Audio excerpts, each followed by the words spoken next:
জীবন গঠনে মহানবী সাল্লাল্লাহু আলাইহি সাল্লাম সাহাবীদেরকে বিভিন্ন সময় প্রয়োজনীয় অনেক উপদেশ দিতেন। এই উপদেশগুলো নবীজির যুগ পেরিয়ে এত বছর পরও উম্মতে মুহাম্মদীর জীবন গঠনে প্রভাবক। বর্তমানেও উপদেশগুলোর আবেদন রয়ে গেছে একই রকম। মনে হবে যেন রাসূল সাল্লাল্লাহু আলাইহি সাল্লাম বর্তমান পরিস্থিতিকে দেখেই এই হাদিস বা উপদেশ বর্ণনা করেছেন। বিখ্যাত সাহাবী হযরত আবু যর গিফারী রাদিয়াল্লাহু আনহুকে উদ্দেশ্য করে মহানবী সাল্লাল্লাহু আলাইহি সাল্লাম বেশ কিছু উপদেশ দিয়েছিলেন। হযরত আবু যর গিফারী রাদিয়াল্লাহু আনহু বলেন, রাসূল সাল্লাল্লাহু আলাইহি সাল্লাম আমাকে আদেশ করেছেন আমি যেন নিঃস্ব, দরিদ্র ও অসহায়দের ভালোবাসি, তাদের কাছে যাই, তাদের সাথে মিশি, তাদের সাহায্য সহযোগিতা করি। হযরত আবু যর গিফারী রাদিয়াল্লাহু আনহু বলেন, মহানবী সাল্লাল্লাহু আলাইহি সাল্লাম আমাকে বলেছেন আমি যেন আমার নিচের দিকে অর্থাৎ আমার থেকে যারা অর্থনৈতিক প্রভাব প্রতিপত্তি ইত্যাদি দিক দিয়ে নিচে আমি যেন তাদের দিকে তাকাই, সম্পদে, মান সম্মানে, ক্ষমায়, প্রভাব প্রতিপত্তিতে যারা আমার উপরে তাদের দিকে যেন না তাকাই।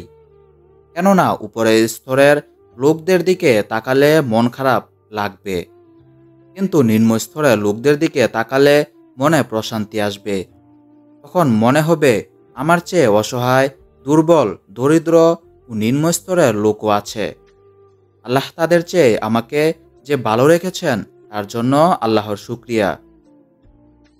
হযরত আবু যর গিফারী রাদিয়াল্লাহু আনহু বলেন, মহানবী সাল্লাল্লাহু আলাইহি সাল্লাম আমাকে আদেশ করেছেন আমি দূরে থাকলেও যেন আত্মীয়তার সম্পর্ক বজায় রাখি, কেননা আত্মীয়তার সম্পর্ক ছিন্ন করা কবিরা গুনাহ।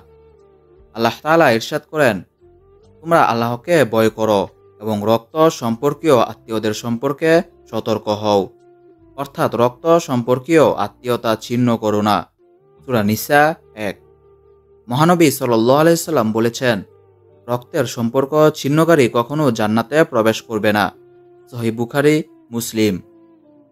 মহানবী সাল্লাল্লাহু আলাইহি সাল্লাম হযরত আবু যর গিফারী রাদিয়াল্লাহু আনহুকে বলেছেন, আল্লাহ তাআলা ছাড়া কারো কাছে কোনো কিছু চাইবে না, এমনকি জুতার ফিতাও কারো কাছে চাইবে না। সূরা ফাতিহায় আমরা বলি, আমরা আপনারই ইবাদত করি এবং আপনার কাছে সাহায্য চাই। মুমিনের আল্লাহ ছাড়া অন্য কারো কাছে কোনো কিছু চাওয়া উচিত নয়। মহানবী সাল্লাল্লাহু আলাইহি সাল্লাম হযরত আবু যর গিফারী রাদিয়াল্লাহু আনহুকে বলেছেন, তিক্ত হলেও সদা সত্য কথা বলবে, সত্যের বিপরীত হলো মিথ্যা, মিথ্যা হলো সব পাপের মূল। তাই সত্য ও হক অনুযায়ী আমল করতে হবে, মিথ্যা ও বাতিল পরিহার করতে হবে।